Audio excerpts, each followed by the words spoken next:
You know, the weird thing is we could have had this main event on regular NXT like 2 months ago. Let's talk about it. What's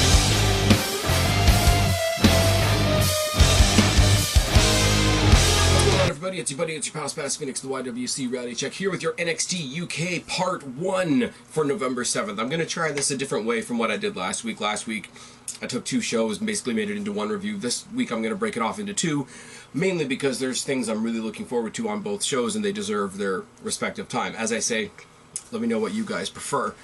So this is NXT UK November 7th Part 1, I guess. A lot of fun stuff on here. No ladies on the show tonight, which is kind of a bummer. But a lot of people that I know, a lot of people that I like. I mean, the whole purpose of NXT UK is introducing us to people we don't necessarily know. But at the same time, it's really nice to see people that we are kind of familiar with. We know people from the Mae Young Classic. We know people from the 2 UK tournaments. We know some of the people that have been on regular NXT. And we had a lot of that tonight. But we started off with an absolute squash with the Bomber Dave Mastiff taking on Damian Weir. Damian Weir basically looks like a UK James Ellsworth. Doesn't get an entrance. He got the jobber entrance for sure.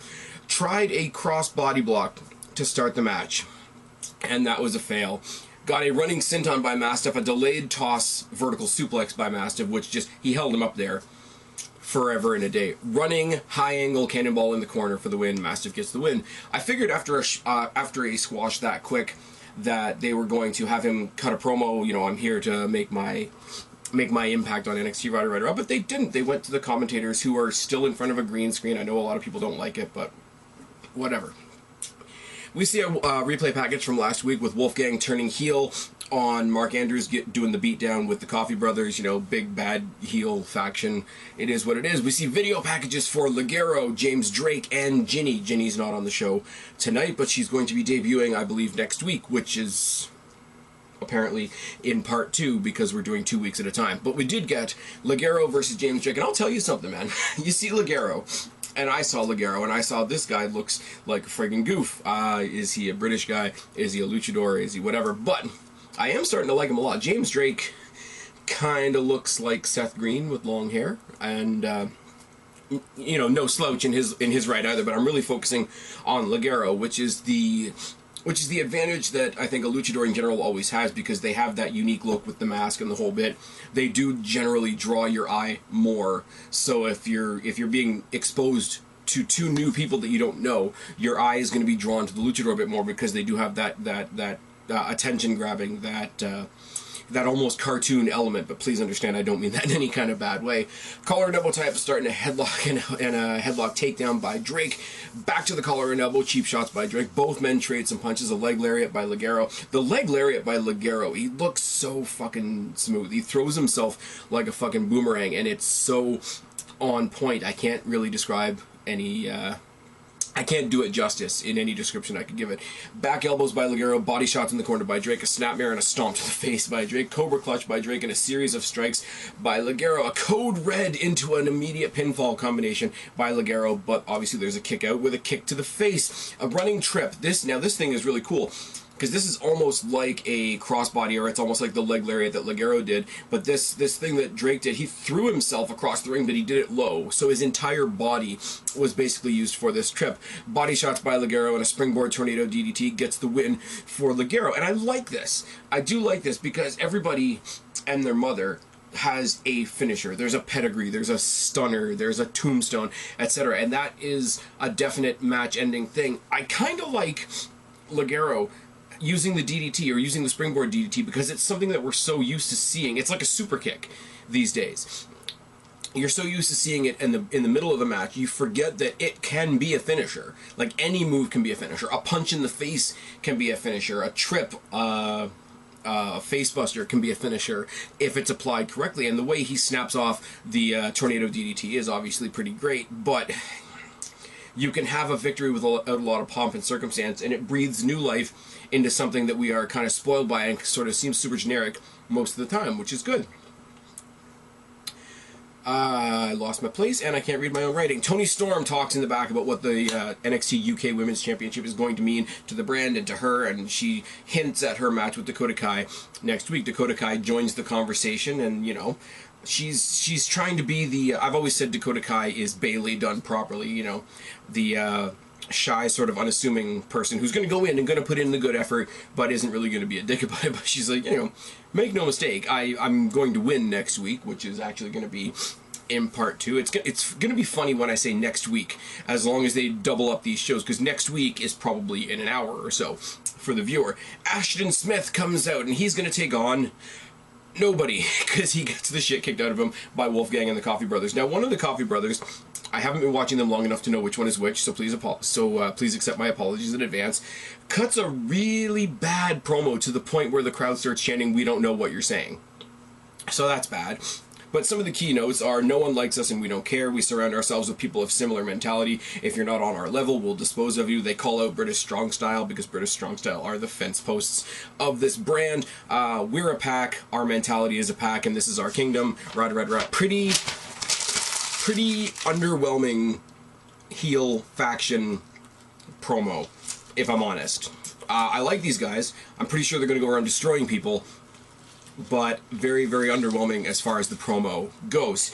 Go talk to somebody like an Adam Cole or a CM Punk or even a Daniel Bryan. Anyways, Ashton Smith meets up with Flash Morgan Webster and Mark Andrews, and they go talk to Johnny Saint about the Coffee Brothers and Wolfgang. Sid Scala, who's another British James Ellsworth, I think, taking on Eddie Dennis, who's making his debut tonight. Eddie Dennis is somebody I've never seen before. Eddie Dennis looks like an absolute psychopath, so obviously I'm already a fan. Just gets a barrage at the beginning of this match. Series of kicks to the head by Dennis, a single forearm knockdown and some mounted punches, running back elbow, a cravat, high knees into the midsection while he's in the cravat, and drops a heavy, heavy knee down to the chest. Now, Scala, you know, going with the Ellsworth theme for a second, anybody with two strong hands has a chance or whatever. A slap across body and a small fury, but Dennis hits the razor's edge. Doesn't just hit a razor's edge, hits a razor's edge onto the top turnbuckle, follows it up with a sort of an inverted implant brainbuster for the win. I like this guy already. I've seen him once. I like him already. NXT UK, you're doing a good job. We get the announcement that next week / in an hour or so, Smith, Flash Morgan Webster, and Andrews are going to take on Wolfgang and the Coffee Brothers in a 6-man tag. Awesome. Now, I blitzed through that to the point where I'm losing my breath, because I suck like that sometimes. Because the main event of this show is why we tuned into this show, and it's Pete Dunne versus Danny Burch. And as I said at the beginning, the funny thing is, Danny Burch on NXT is a good guy. He's got his tag team with Oney Lorcan that I really like, that I'm really a fan of. But by definition, that makes him a mid-card guy. Pete Dunne, holding the UK Championship in NXT, was a mid-card championship. And now, just with a little bit of a change of scenery, this is the main event. It feels like the main event. It doesn't feel out of place whatsoever being the main event, and I like that a lot. Danny Burch is just a rugged motherfucker, and as I say, I'm going to keep saying it, the fact that I've been going to these Destiny shows up here in Mississauga have given me a chance to see Pete Dunne in so many different situations. We've seen him on NXT and in anything that WWE's done, but as I say, some of the matches I've seen him in up here against Morrison, against Aries, against Ellsworth, of all people, against Marty Scurll, just so many different opportunities to see what this guy can do now up against Danny Burch, who's somebody I would love to see succeed. Just a hell of a match, just a hell of a...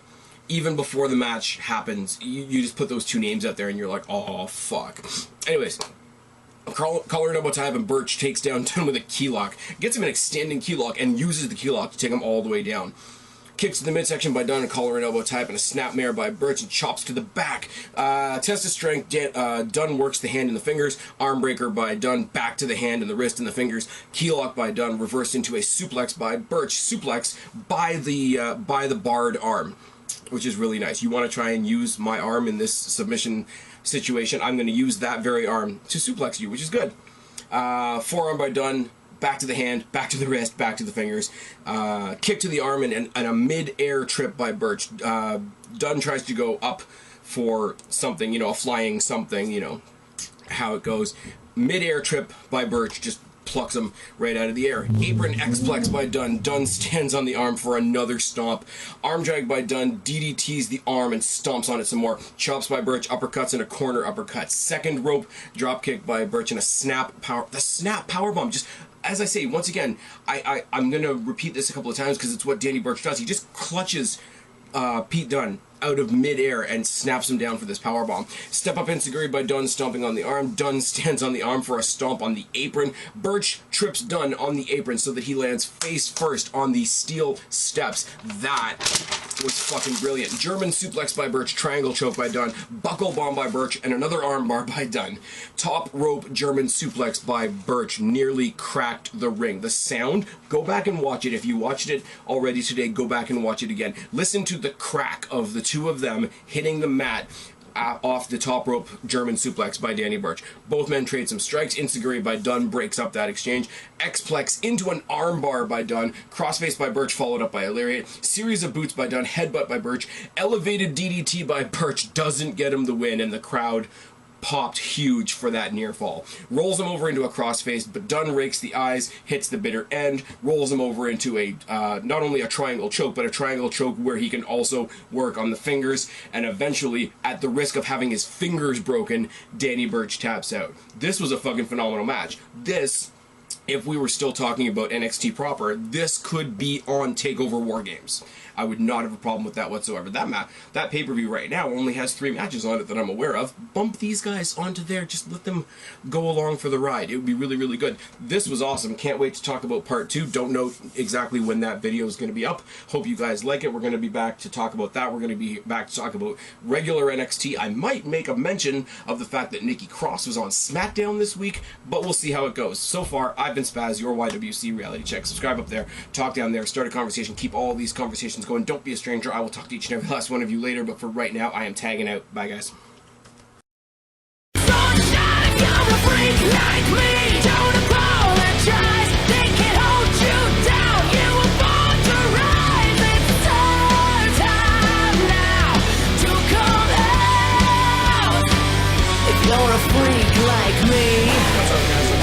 More announcements regarding Fearless, Destiny Wrestling's first ever pay-per-view on Fight TV, happening November 25th. But before I get to those, I do want to congratulate Destiny Wrestling for their new announced working relationships with both Fight Club Pro and Blackcraft Wrestling. Both of those companies are doing combined shows with Destiny in the near future. I encourage you, especially if you're in the local area, to go check those out. I think the one with Fight Club Pro is happening in New York. The one with Blackcraft is actually happening in my backyard, which is always great.